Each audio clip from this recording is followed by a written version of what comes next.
প্রিয় মুনিয়া, তোমাকে আমি খুব ছোটবেলায় দেখেছি আমার বড্ড শখের ছবিতে। ছোটবেলা থেকেই আমার ছবি তোলার আগ্রহ বেশি। স্কুলে পড়ি আর ঘুরে ঘুরে ছবি তুলি। তোমার একটা ছবি তুলেছিলাম। তোমার ছবিটি দেখে আমার মনে হয়েছিল তুমি স্নিগ্ধতা, তুমি কোমলতা, তুমি ভালোবাসার কবিতা। তারপর অনেক বছর তোমার সাথে আমার দেখা নেই। তুমি আসলে না, না, আমার কোনো দোষ নাই। জানি, কিন্তু দুনিয়া জানে না। আমি যাই।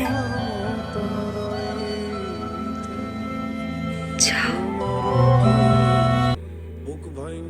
আমার শহুরে জীবন, উদাস উদাস মন, উদাসীনতা দূর করতেই লেখালেখিতে মনোযোগী হয়েছি।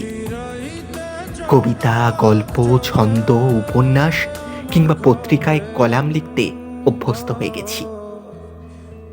আমি হয়তো তেমন ভালো কিছু লিখতে পারি না, তবুও ভালো কিছু করার বৃথা চেষ্টা করে যাচ্ছি।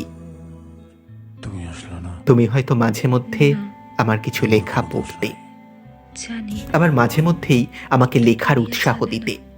আমি যাই। কখনো কখনো আমার লেখা বই পড়ার জন্য চেয়ে নিতে তুমি। যাও। আমার লেখা বই পড়ার সুবাদে তোমার সাথে আবারও আমার যোগাযোগ হয়। গত 8 বছর পর বাড়ি গেলাম। বাড়ি থেকে ঢাকায় আসার পথে শুনলাম পাত্রপক্ষের লোকজন তোমাকে দেখতে এসেছিল। আমি রীতিমতো অবাক হয়েছিলাম। তোমার এখনো বিয়ে হয়নি? আমি ঢাকায় চলে আসব। তারপরেও কেন জানি তোমাকে দেখার প্রবল আগ্রহ আমার, কিন্তু কোনো উপায় খুঁজে পাচ্ছিলাম না। মা আমাকে বলল তোমার দাদুকে দেখে যেতে। দাদুর অনেক বয়স হয়েছে, কখন কি হয় বলা যায় না। আমি মন স্থির করলাম তোমাদের বাড়িতে যাব। সামনে তাকিয়ে দেখি তুমি যেন কি আনন্দে জোরে সুরে হেসে উঠলে।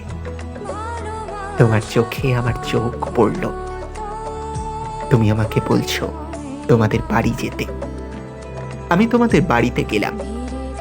তোমার দাদুকে দেখে আমার নত শিরে দাদুর দোয়া নিলাম। তারপর তুমি আমার হাত ধরে তোমাদের ঘরে নিয়ে গিয়েছ। তোমার আনন্দ দেখে আমি তোমার প্রেমে পড়ে গেলাম। তুমি লিখছ দেখা হলে তুমি বেলি ফুল চাও।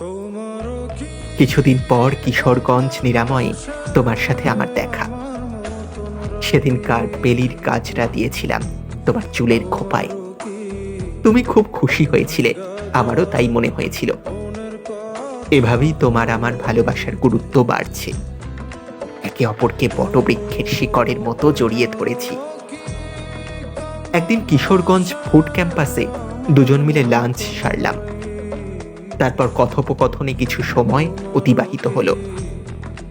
সেদিন তোমার ভালোবাসার প্রতিটি ছোঁয়া যেন আমার হৃদয়ে অঙ্কিত হয়েছিল। তুমি আমার জীবনের সেই রং হয়েছ, যে রঙে আমি আমার প্রতিদিনের গল্প লিখি। আমাদের সম্পর্ক যেন একটি অপূর্ব কবিতা, যা প্রতিটি দিন নতুন নতুন শব্দে গুনগুনিয়ে ওঠে। তোমার সঙ্গে থাকা মানে প্রতিটি মুহূর্তে ভালোবাসার একটা নতুন অধ্যায় লেখা। তুমি আমার স্বপ্ন, আমার সুখ, আমার সব কিছু। হারিয়ে যায়, হারিয়ে যায় তোমার অন্তরায়।